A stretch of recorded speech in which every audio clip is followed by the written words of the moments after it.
Bonsoir à tout le monde, bonsoir à tous les enfants de Dieu. Vous êtes en train de nous suivre pendant ces moments d'enseignement que nous avons organisés pour notre édification.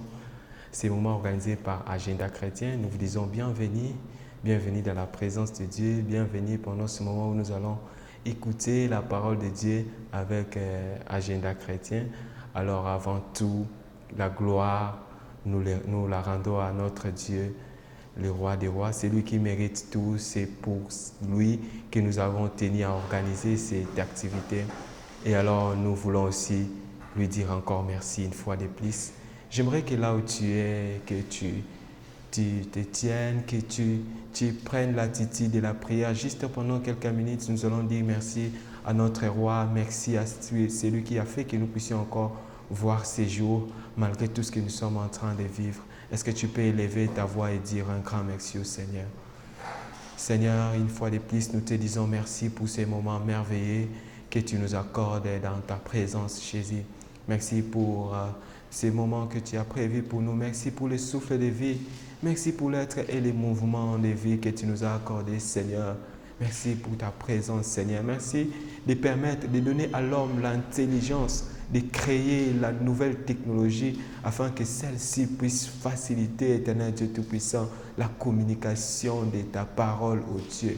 Merci, éternel Dieu Tout-Puissant, de nous avoir ramenés en ce lieu, en ce moment, Seigneur. Merci pour tout ce que tu fais pour nous, pour nos familles, pour notre pays. Éternel Dieu Tout-Puissant, que ton nom soit béni, Jésus. Que ton nom soit loué. Que ton nom soit magnifié. Que ton nom soit élevé, le roi des rois, le Seigneur des seigneurs, le Dieu Tout-Puissant, le Dieu très haut, le Dieu qui fait toutes choses en son temps, Seigneur. Tu connais toutes choses. C'est toi qui gères ces mondes. C'est toi qui gères l'univers, Seigneur. Et nous nous abandonnons à toi pendant ces moments. Nous nous abandonnons à toi pendant ces moments où nous voulons écouter ta parole, Seigneur. Nous nous abandonnons à toi pendant ces moments où tu viens nous parler. La Bible dit que ta parole est claire, éternel Dieu Tout-Puissant. Et je prie pendant ces moments que la parole qui sera libérée par ton serviteur pendant ces moments, que cette parole puisse nous éclairer dans le nom de Jésus, dans le nom puissant de Jésus. Nous te disons merci, Seigneur. Nous te disons merci, Seigneur. Est-ce qu'on peut acclamer le Seigneur? On acclame le Seigneur, le roi des rois. Alors, comme nous le savons,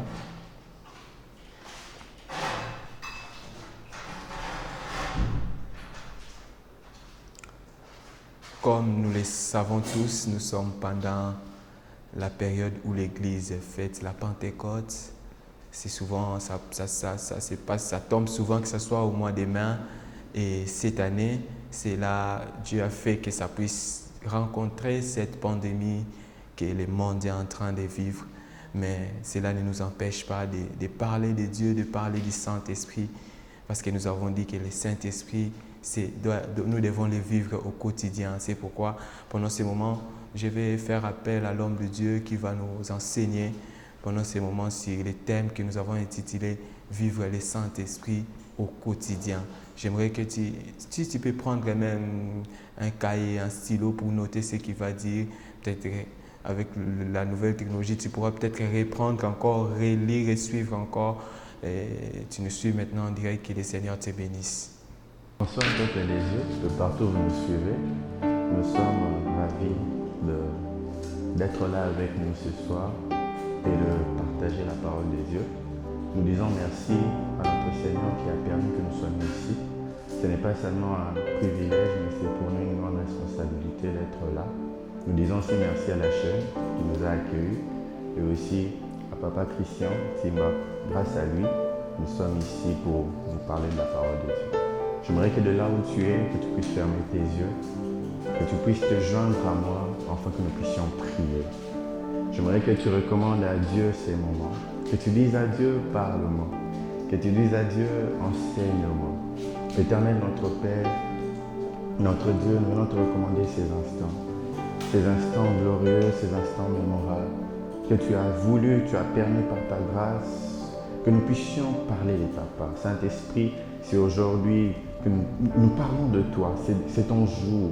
Je prie que tu touches les cœurs, je prie que tu nous aides à avoir le temps qu'il faut, avoir les rites qu'il faut, le mot qu'il faut pour que ton peuple soit béni au nom de Jésus. Amen. Je bénis le Seigneur parce que ton voisin, ta voisine, c'est ton mari, c'est ta femme, ce sont tes enfants. J'aimerais que tu puisses saluer ton voisin, ta voisine, qui est ton fils, ta fille. Dis-lui bienvenue dans la présence de Dieu et Dieu ne manquera pas de te bénir. Je bénis le Seigneur pour ce merveilleux thème que nous allons aborder cet après-midi. Pour ce matin, pour ceux qui vont nous suivre, ça dépendra de l'heure à laquelle vous allez nous suivre. Ce merveilleux thème qui s'intitule « Vivre la Pentecôte au quotidien ». Répète-le avec moi, « Vivre la Pentecôte au quotidien ». Nous allons prendre nos Bibles, nous allons lire 2 passages, Acte 1, 1 à 9, et puis nous allons sauter pour lire 12 à 14. Et puis nous lirons Acte 2, 1 à 4. J'aimerais que tu m'aides, que tu prennes ta Bible. Nous lisons au nom de Jésus. Théophile, j'ai parlé dans mon premier livre de tout ce que Jésus a commencé de faire et d'enseigner dès le commencement, jusqu'au jour où il fut enlevé au ciel, après avoir donné ses ordres par le Saint-Esprit aux apôtres qu'il avait choisis. Après qu'il y eut souffert, il leur apparut vivant et leur en donna plusieurs preuves, se montrant à eux pendant 40 jours et parlant de choses qui concernaient le royaume des dieux. Comme il s'est trouvé avec eux, il leur recommanda de ne pas s'éloigner de Jérusalem, mais d'attendre ce que le Père avait promis, ce que je vous ai annoncé, leur dit-il. Car Jean a baptisé d'eau, mais vous, dans peu de temps, vous serez baptisés du Saint-Esprit. Alors les apôtres réunis lui demandèrent, Seigneur, est-ce en ce temps que tu rétabliras le royaume d'Israël? Verset 7, il leur répondit, ce n'est pas à vous de connaître le temps ou le moment que le Père a fixé de sa propre autorité. Verset 8, mais vous recevrez une puissance, le Saint-Esprit survenant sur vous, et vous serez mes témoins à Jérusalem, dans toute la Judée, dans la Samarie et jusqu'aux extrémités de la terre. Après avoir dit cela, il fut élevé pendant qu'il les regardait et une nuée les déroba à leurs yeux. 12 à 14. Alors ils retournèrent à Jérusalem, de la montagne appelée des Oliviers qui est près de Jérusalem à la distance d'un chemin de sabbat. Quand ils furent arrivés, ils montèrent dans la chambre haute où ils se tenaient d'ordinaire. J'aimerais que tu soulignes dans ta Bible où ils se tenaient d'ordinaire. C'était Pierre, Jean, Jacques, André, Philippe, Thomas, Barthélemy, Matthieu, Jacques, fils d'Alphée, Simon les Zélotes et Jude, fils de Jacques.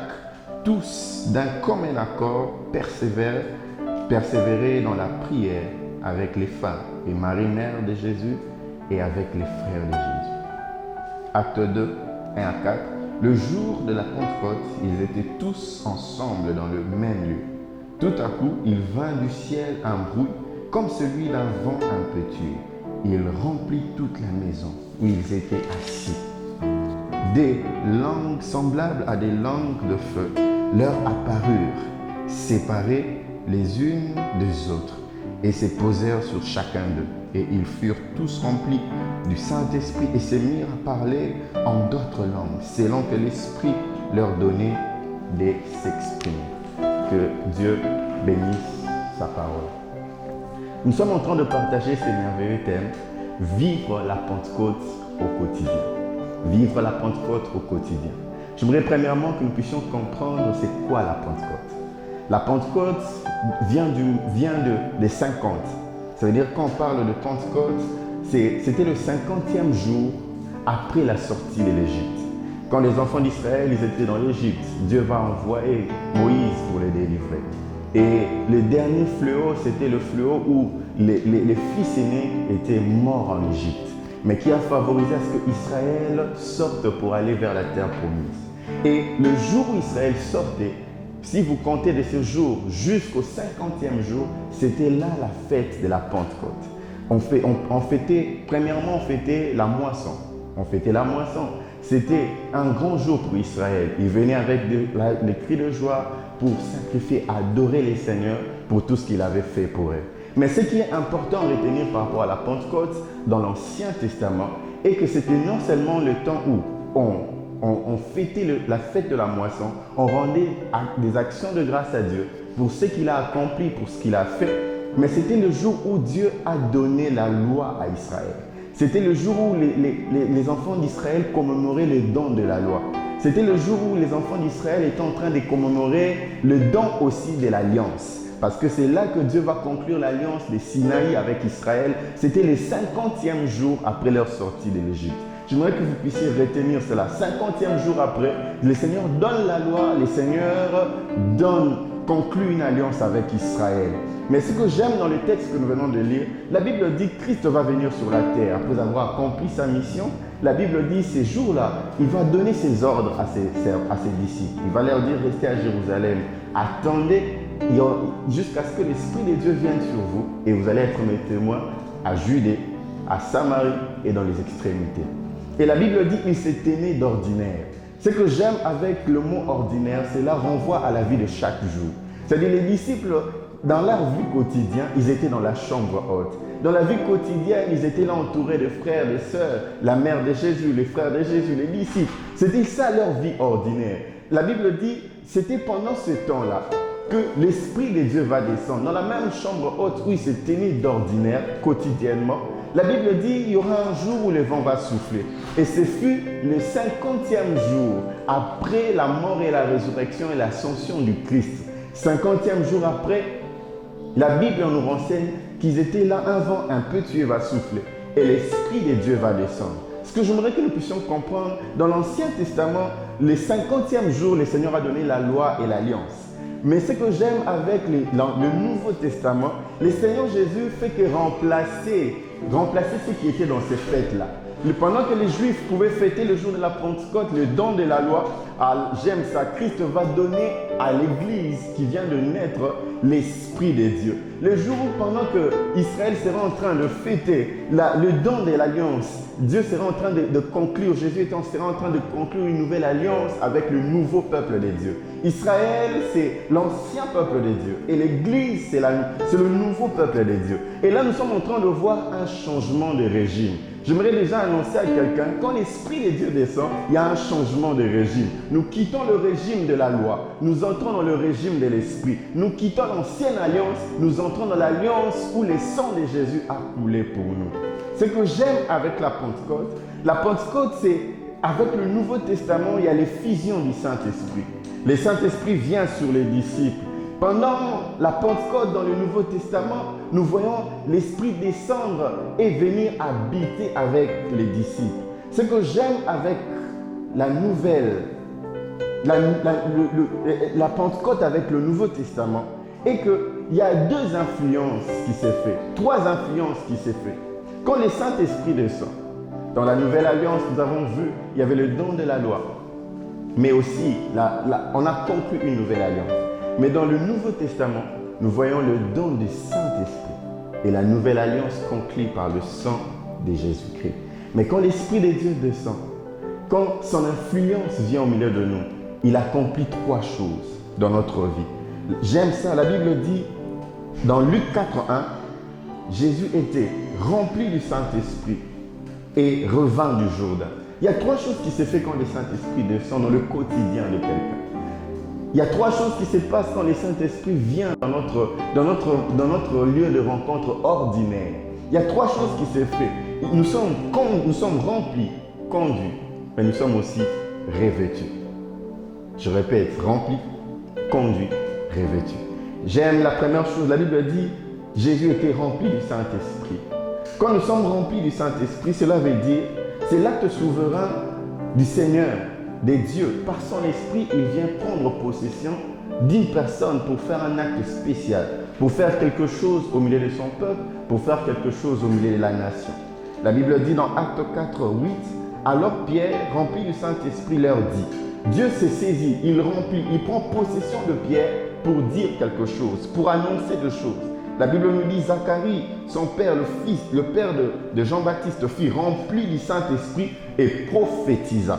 La Bible nous dit, alors Saoul, appelé aussi Paul, rempli du Saint-Esprit, fixa le regard sur Élymas C'est-à-dire, à chaque fois quand le Saint-Esprit prend possession d'une personne, pour un acte spécial, on parle de remplir.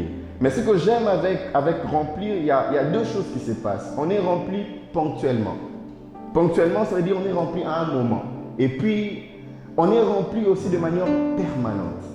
Ponctuellement, mais aussi de manière permanente. Si vous lisez dans Luc 1, 41, la Bible dit, dès qu'Élisabeth eut entendu la voix, il fut rempli. Là, c'est quand on est rempli de manière ponctuelle, un moment à un moment ou à un autre. Mais la deuxième chose, quand on est rempli du Saint-Esprit, on est rempli de manière permanente. De manière ponctuelle, là, on parle d'être fortifié. D'être fortifié pour l'œuvre. D'être fortifié, c'est quand le Saint-Esprit vient, il prend possession de toi ou il t'encourage à poser un acte. Là, on parle d'être rempli de manière ponctuelle. Mais on est aussi rempli de manière permanente. Là, c'est la communion avec le Saint-Esprit. Éphésiens 5, 18 nous dit, ne vous enivrez pas de vin, c'est de la débauche. Soyez au contraire remplis du Saint-Esprit.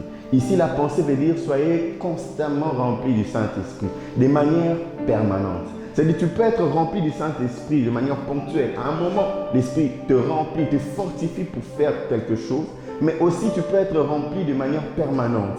Et c'est ça que, c'est dans la manière permanente qu'il y a le changement de l'être, où il y a la vie de Jésus qui est en train d'apparaître. C'est là où il y a une transformation intérieure dans la vie du croyant pour ressembler à l'image qui est Christ.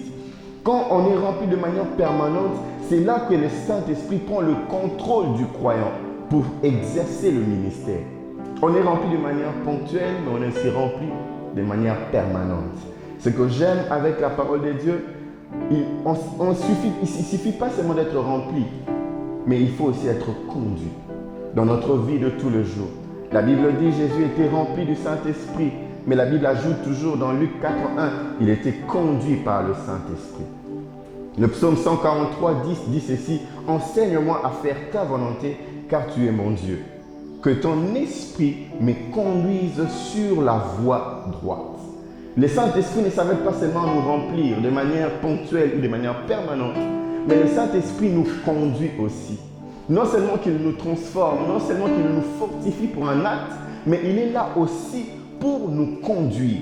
Dans Actes 16, 6, la Bible dit « ayant été empêchés par le Saint-Esprit ». Là, nous voyons les disciples en train de prêcher, en train d'évangéliser. Mais on voit le Saint-Esprit empêché, jouer le rôle du conducteur, jouer le rôle du dirigeant. Ce que j'aime, quand le Saint-Esprit nous conduit, il nous conduit de manière directe ou de manière indirecte.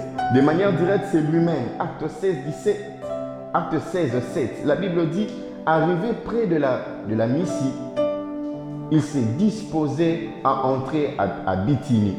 Mais l'Esprit de Jésus l'a empêché. C'est-à-dire, quand on est conduit par le Saint-Esprit, on est conduit de manière directe ou indirecte. Il arrivera de fois que le Saint-Esprit te parlera lui-même. Le Saint-Esprit viendra à ta rencontre pour orienter et diriger ta vie. Ésaïe 11, 2 nous dit que le Saint-Esprit, c'est l'esprit de sagesse, d'intelligence, de conseil. Il est là pour nous conduire, il est là pour nous montrer la voie. Et il arrivera de fois que le Saint-Esprit te montre la voie, te conduise, te conseille de manière directe. Il vient te parler. Mais la deuxième façon que le Saint-Esprit peut te conduire, c'est de manière indirecte. Il peut passer par sa parole, par la parole de Dieu. Acte 1, 16, la Bible dit, « Homme frère, il fallait que s'accomplisse ce que le Saint-Esprit dans les Écritures a annoncé. » Le Saint-Esprit peut te conduire par les Écritures. Non, le Saint-Esprit te conduit dans la parole de Dieu. Par la parole de Dieu, le Saint-Esprit t'éclaire, te montre la voie, te montre où passer, où entrer, où ne pas entrer. Mais aussi, il peut passer par ses serviteurs. Acte 21, 11 nous parle d'Agabus. Agabus arrive là où étaient les disciples. Il prend la ceinture de Paul, il se lie. Il dit, la personne à qui appartient cette ceinture sera liée à Jérusalem. Là, nous voyons deux choses qui se passent. Le Saint-Esprit peut nous parler de manière directe. Lui-même, il nous parle. Mais de manière indirecte, il utilise sa parole, mais il utilise aussi des hommes. Un homme peut venir t'annoncer de la part du Saint-Esprit. Mais il y a aussi les actes prophétiques. Un acte peut se passer. Tu peux être dans une situation, dans une maison. Tu vois quelque chose se passer. C'est un message que le Saint-Esprit te donne. Agabus parle. mais aussi il utilise un acte prophétique. Il prend la ceinture de Paul, il se lie avec. Il arrive des fois, tu peux être quelque part, tu voulais voyager, mais un bus arrive et le bus fait un accident. Le Saint-Esprit t'empêche, il te dit il ne faut plus partir. Le Saint-Esprit te parlait de manière directe, mais il peut aussi te parler de manière indirecte. Oui, il utilise la parole de Dieu, il utilise les hommes, mais il utilise aussi les actes prophétiques. Mais j'aimerais que tu notes ceci. Le Saint-Esprit ne peut jamais te conduire sans ton avis. Le Saint-Esprit ne peut jamais te conduire sans que tu lui laisses le moyen de te conduire. Acte 15, 28 dit ceci. Là, c'est les consuls de Jérusalem. Les disciples vont faire cette déclaration que j'aime beaucoup. Car il a paru bon au Saint-Esprit et à nous. Le Saint-Esprit est là pour nous conduire, mais c'est à nous de décider. J'aime ce que Tom dit. L'Esprit Saint et nous-mêmes, nous avons en effet décidé. C'est-à-dire, le Saint-Esprit ne peut pas te conduire sans ton avis. Il est démocrate. Avant de te conduire, il demande ton droit de vote. C'est-à-dire si tu peux aller avec lui ou ne pas aller avec lui. J'aime ce que Parole Vivante dit. Conduit par le Saint-Esprit, nous avons décidé. C'est-à-dire le Saint-Esprit est avec toi pour décider sur la voie que tu dois prendre. Être conduit par le Saint-Esprit. Mais troisième chose, on est rempli. On est conduit, on est revêtu. Revêtu du Saint-Esprit. Luc 4, 14, la Bible dit, Jésus revêtu de la puissance de l'Esprit, retournant en Galilée, et sa renommée s'est répandue dans tout le pays d'alentour. Le Saint-Esprit dans le quotidien, il te remplit de manière ponctuelle ou de manière permanente. Il te conduit de manière directe ou indirecte, mais aussi il te revêtit. Il te revêt de sa puissance. Quand on parle de revêtir, le terme grec qui est utilisé là veut parler d'être habillé, de mettre un manteau, de mettre une chemise. Ce que j'aime dans 1 Samuel 2, 28, la Bible dit le jeune Samuel faisait le service devant l'Éternel et cet enfant était revêtu d'un éphod de lin. L'éphod était l'habit sacerdotal. C'est-à-dire quand le Seigneur te revêt, il te donne quelque chose, un habit pour faire le service. Il t'habille de sa puissance pour accomplir un acte. J'aime Acte 1, 8, la Bible dit, mais vous recevrez une puissance, le Saint-Esprit survenant sur vous, comme une forme de manteau, comme une forme d'habit. C'est ce que nous voyons entre Élisée et Élie. Élie s'en va, il monte dans un tourbillon, il laisse tomber son manteau. Et Élisée, la Bible dit, Élisée va enlever ses habits. Il va déchirer ses vêtements et il va mettre le manteau qui était tombé du haut d'Élie. J'aimerais te dire une chose, il est temps que le Saint-Esprit puisse te revêtir de sa puissance. Ce que j'aime, quand Élisée va mettre le manteau, avec ce manteau-là, il va séparer le Jourdain. Il va ouvrir une voie que lui-même ne savait pas ouvrir. Je prie que le Saint-Esprit puisse te revêtir de sa puissance. Il y a deux choses qui marchent avec le revêtement. Il y a deux choses qui marchent avec le revêtement. Un, ce sont les signes. La Bible dit, Jésus revêtu du Saint-Esprit, partout où il allait, il faisait des prodiges. La deuxième chose, c'est la renommée. La deuxième chose, c'est la renommée. La première chose, je disais, c'est les signes. Écoutez ce que la Bible déclare dans Luc 5, 15. Sa renommée se répandait de plus en plus. Les gens venaient en foule pour l'entendre et pour être guéris. J'aime ça. Matthieu 4, 24 dit ceci. Sa renommée se répandait dans toute la Syrie. Et on lui amenait tous ceux qui souffraient des maladies, des douleurs, des différents genres, des démoniaques, des lunatiques, des paralytiques, des guérisons. Quand le Saint-Esprit te revêt, il y a deux choses qui se produisent dans ta vie. Parce que le revêtement, c'est l'extériorisation de la vie du Christ. C'est l'extériorisation de la puissance de Dieu. Et cette puissance-là ne peut jamais s'extérioriser et laisser les choses comme si elles étaient. Quand cette puissance-là s'extériorise, il y a les signes qui se manifestent. Il y a les paralytiques qui marchent, il y a les aveugles qui voient, il y a les boiteux qui sautent, il y a les muets qui parlent, il y a des démons qui sont chassés. Parce que cet esprit-là s'extériorise. Quand on est rempli, jusqu'à un moment, on est rempli de manière permanente. L'onction déborde, ça devient le revêtement. Et ces revêtements la touchent, affectent et transforment leur vie. Mais ce que j'aime, la deuxième chose, quand les signes arrivent, il y a aussi la renommée. La Bible dit qu'on est revêtu de l'Esprit. Jésus revêtu de l'Esprit, sa renommée s'est accrue. Et sa renommée allait de plus en plus. Il y avait de foules qui venaient à lui. J'aimerais annoncer à quelqu'un, le temps de la renommée, le temps des signes est arrivé. Parce que Jésus nous montre le chemin. Quand on est revêtu de sa puissance, quand sa puissance s'extériorise, il y a des signes, mais il y a aussi des foules qui écoutent. J'aime une chose. La Bible dit ça, il a eu un renom. La Bible dit sa renommée est en train de monter de plus en plus. Mais la Bible dit il y avait des foules qui venaient. Mais j'aime une chose, la Bible dit il venait pour l'entendre. Quand tu es revêtu de la puissance, ta parole a du poids. Ta parole n'est plus comme la parole de tout homme. Ta parole n'est plus comme la parole de ta mère ou de ton père. Non, quand tu es revêtu de la puissance du Très-Haut, la puissance du Saint-Esprit, ta parole pèse. La Bible dit, les pharisiens se posent la question, ils disent, mais cet homme il parle avec autorité, d'où il tire cette autorité? Non, parce qu'il était revêtu de la puissance du Saint-Esprit. J'aimerais annoncer à quelqu'un, quand tu seras revêtu de la puissance, ta parole ne sera plus comme la parole d'un homme. Ta parole ne sera plus comme la parole que tout le monde prononce. Ta parole prend une autre dimension. Parce qu'il y a l'huile qui est sur cette parole. Mais la Bible dit, il se faisait des guérisons. Les signes accompagneront ta parole. Tu ne diras plus des paroles en l'air. Tu diras des choses et ces choses-là vont se matérialiser.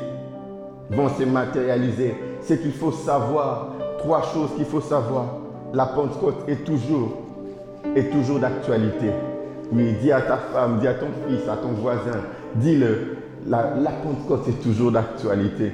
Acte 11, 15, la Bible dit, lorsque je fus parlé, le Saint-Esprit descendu sur eux comme sur nous au commencement. J'aimerais dire à une personne, la Pentecôte ne s'arrête pas avec les disciples à la chambre haute. La Pentecôte continue dans la maison de Corneille et aujourd'hui la Pentecôte va se faire dans votre maison. La Bible dit, l'Esprit est descendu sur eux comme sur nous au commencement. C'est-à-dire ça ne s'arrête pas. Le Saint-Esprit ne s'arrête pas à la chambre haute avec les 120. Non. Le Saint-Esprit, il te visite, il descend même maintenant là dans votre maison, dans votre confinement. Parce que la Pentecôte est toujours d'actualité. Deuxième chose, la Pentecôte est accessible à quiconque, à tout celui qui croit, à quiconque. Acte 2, 17. Dans les derniers jours, dit Dieu, je répandrai de mon esprit sur toute chair. Sur toute chair. La puissance du Saint-Esprit, la Pentecôte n'est pas seulement pour les pasteurs, mais c'est aussi pour le protocole. C'est aussi pour la bonne. C'est aussi pour celui qui travaille au bureau, qui signe des dossiers. C'est aussi pour celui qui travaille à la banque. C'est aussi pour celui qui est journaliste. C'est aussi pour celui qui est derrière la caméra. C'est pour tout le monde, sur toute chair. On a privatisé le Saint-Esprit pour les pasteurs, pour les prophètes, les bishops. Non, le Saint-Esprit va travailler avec toi, maman. Quand tu vas préparer, le Saint-Esprit sera avec toi. Troisième chose qu'il faut savoir, le Saint-Esprit est indispensable. Le Saint-Esprit est indispensable pour le chrétien. J'aime une chose, je prendrai l'exemple de Jésus-Christ. La conception du Christ a été conçu par la vertu du Saint-Esprit. Matthieu 1, 18 à 20. Conçu par la vertu du Saint-Esprit. Lors de son baptême, Matthieu 3, 16, la Bible dit, il vit l'Esprit descendre. Conçu par la vertu du Saint-Esprit. Le jour de son baptême, l'Esprit descend sur lui. Mais la Bible dit pendant son ministère, Luc 4, 1 et puis 14, la Bible dit, il revêtu de la puissance du Saint-Esprit, il allait de lieu en lieu faisant du bien. L'Esprit de Dieu était sur lui. Il était en train de l'accompagner dans son ministère. La Bible me parle encore le jour où il était en train de s'offrir. Il était en train de donner sa vie. La Bible dit dans Hébreux 9, 14, il s'est donné par l'Esprit éternel. Le Saint-Esprit était là pour aider Jésus à souffrir, pour aider Jésus à se sacrifier pour que moi et toi nous soyons sauvés. Le Saint-Esprit était là. Je ne sais pas si le Saint-Esprit l'encourageait. Je ne sais pas déterminer le rôle du Saint-Esprit. Mais le Saint-Esprit était là pendant sa conception. Le Saint-Esprit était là le jour de son baptême. Le Saint-Esprit était là dans son ministère. Le Saint-Esprit était là le jour de son sacrifice, de sa passion. Mais ça ne s'arrête pas là. La Bible dit qu'il est ressuscité par le Saint-Esprit. Romains 8, 11. Le jour de sa résurrection, le Saint-Esprit était là. Je pensais que ça allait s'arrêter là. Le jour de l'ascension, le Saint-Esprit était là. La Bible dit qu'il donna ses ordres par le Saint-Esprit. Acte 1.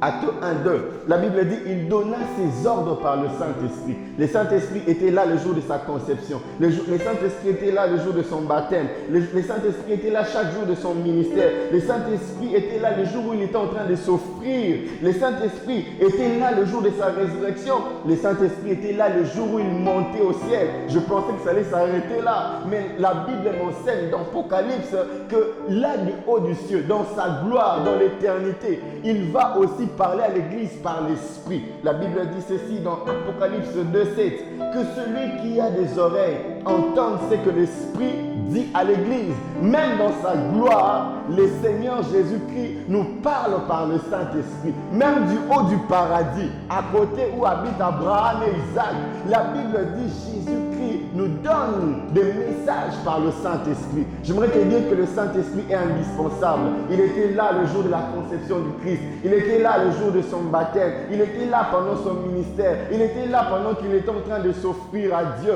Il était là pendant qu'il montait au ciel. Il a donné ses ordres par le Saint-Esprit. Je pensais que ça allait s'arrêter là, mais aussi dans le paradis, dans les lieux élevés, dans le ciel. Il parle à l'Église par l'Esprit. Le Saint-Esprit est indispensable. Nous ne pouvons pas vivre sans le Saint-Esprit. Notre quotidien doit être impacté par le Saint-Esprit. J'aimerais te donner des conditions pour que la Pentecôte devienne une réalité dans ton quotidien. Comment vivre la Pentecôte dans notre quotidien? Waouh! La première des choses qu'il faut faire, la Pentecôte est possible pour quiconque croit. Éphésiens 1:13, la Bible dit ceci. En lui, vous aussi, après avoir entendu la parole de la vérité, l'évangile de votre salut. En lui, vous avez cru. Vous avez été scellés du Saint-Esprit qui avait été promis. La première condition pour vivre la Pentecôte au quotidien, c'est d'abord de croire au Seigneur Jésus-Christ. C'est de croire au Seigneur Jésus-Christ. J'aime quand nous croyons au Seigneur Jésus-Christ, nous recevons le Saint-Esprit. Et le Saint-Esprit fait trois choses. La première des choses, nous sommes nés de l'Esprit. Quand nous croyons au Seigneur Jésus-Christ, nous sommes nés de l'Esprit. C'est ce qu'on expliquait à Nicodème, la nouvelle naissance. Mais la deuxième des choses, nous sommes baptisés de l'Esprit. Le baptême de l'Esprit, c'est quand Dieu, quand Jésus nous unit avec lui et avec les autres membres du corps du Christ. C'est ça le baptême du Saint-Esprit. Le baptême du Saint-Esprit, vous pouvez le lire dans Romains 6:3, Éphésiens 4:5, Colossiens 2:12. C'est quand nous sommes unis à Christ et unis aux autres saints, unis à mon frère de telle ou telle autre communauté ou église. Mais aussi, nous sommes scellés. C'est-à-dire quand tu crois au Seigneur Jésus-Christ, tu es né de l'Esprit, la nouvelle naissance. Tu es baptisé du Saint-Esprit. Tu es uni à Christ et aux autres saints. Mais troisièmement, tu es scellé. Quand on parle de scellé, on veut dire premièrement à porter la marque d'une propriété. À l'époque, quand on avait des animaux de bêtes, on pouvait sceller les bêtes. On mettait une marque pour symboliser que cette bête appartient à telle ou à telle autre personne. Et la Bible dit quand on croit au Seigneur Jésus-Christ, on est scellé par le Saint-Esprit. Ça veut dire nous portons en nous la marque de la propriété, que nous sommes la propriété du Christ. Mais deuxièmement, cela nous sécurise, nous sécurise que nous ne pouvons plus nous perdre. C'est pourquoi la Bible dit à celui qui croit, la mort n'est plus d'actualité pour lui. Mais la troisième chose qui se passe, il y a la garantie. La Bible dit ceci, nous avons l'esprit de son Fils qui crie en nous, Abba, Père. L'esprit du Fils qui crie en nous, Abba, Père. Ça veut dire la garantie d'appartenir à Christ, la garantie que nous irons au ciel. la garantie que nous irons au ciel. La deuxième condition, la première condition, j'ai dit, il faut croire au Seigneur Jésus. La deuxième condition, la Pentecôte est pour celui qui désire. Waouh! Pour celui qui désire. Luc 11, 13. La Bible dit, si donc, méchants comme vous l'êtes, vous savez donner de bonnes choses à vos enfants, à combien plus forte raison le Père Céleste donnera-t-il le Saint-Esprit à ceux qui lui demandent. Si tu désires vivre la Pentecôte dans ton quotidien, tu le vivras. Demande à Dieu, dis à Dieu, donne-moi le Saint-Esprit. Je parle de conditions pour que la Pentecôte soit du réel dans notre vie de chaque jour.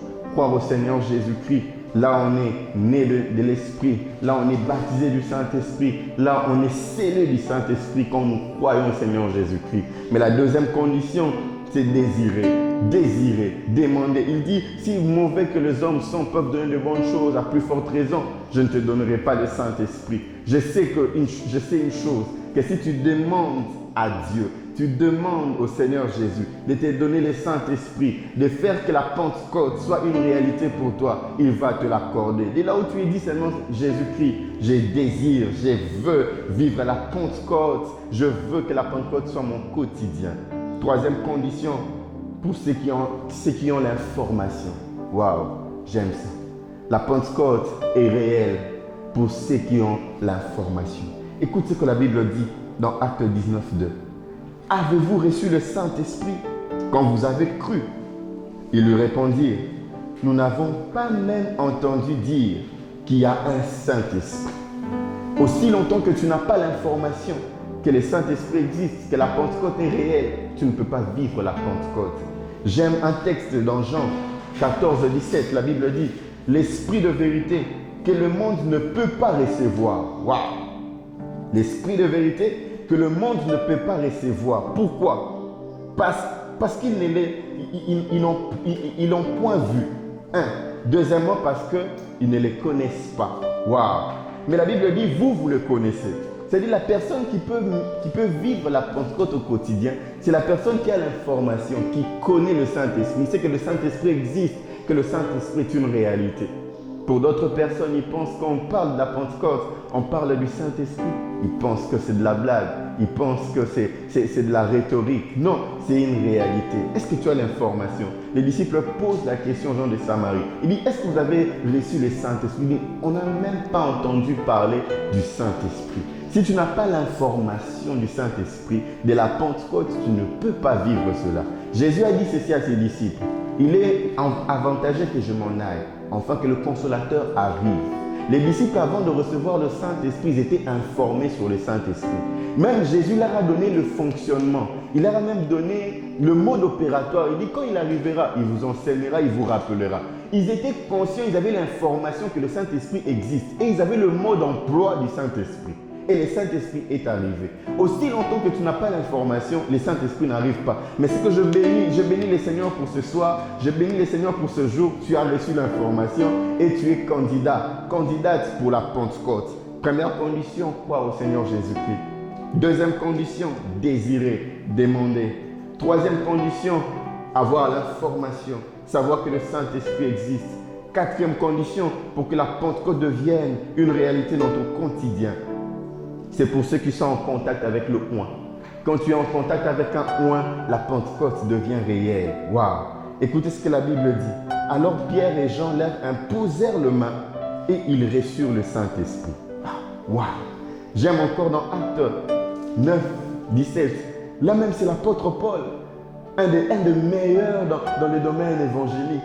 Mais la Bible dit, Ananias va l'imposer le main et il va être rempli du Saint-Esprit.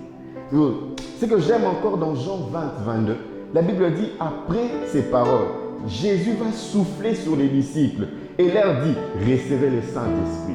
La Pentecôte est possible aussi quand tu rencontres un oint. La Pentecôte est possible quand tu rencontres un oint. Ce que j'aime avec le contact avec un homme oint, un homme qui a l'Esprit de Dieu, un homme qui a le souffle de Dieu, Ce que j'aime avec ça, il peut te communiquer le Saint-Esprit. Il peut te communiquer le remplissement. Il peut te communiquer le conduitement si ça existe. Il peut même te communiquer aussi le revêtement, le contact avec un oint. Là, on voit l'apôtre Pierre et Jean en contact avec ceux de Samarie et ils reçoivent, ils vivent la Pentecôte. On voit Jésus-Christ souffler sur les disciples. On voit Ananias prier pour Paul, l'imposa les mains et il reçut l'Esprit. Il y a 2 degrés dans la réception de la Pentecôte ou du Saint-Esprit. Il y a un moment où on nous souffle dessus. Un homme oint va nous souffler dessus. Mais aussi un moment où le vent souffle de lui-même. La Bible dit, avec Pierre et Jean, ils ont imposé les mains et l'Esprit est venu.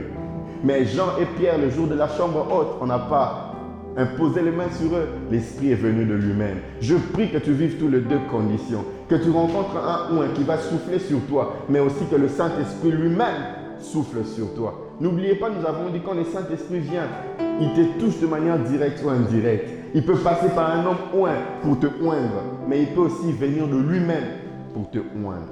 5e condition pour vivre la Pentecôte au quotidien. C'est pour ceux qui ont pour vie ordinaire la chambre haute. Oui, c'est pour ceux qui ont pour vie ordinaire la chambre haute. Alors, ils retournèrent à Jérusalem. Quand ils firent arriver, ils montèrent dans la chambre haute où ils s'éteignaient d'ordinaire. Quelqu'un qui a pour une vie ordinaire la chambre haute vivra la Pentecôte au quotidien.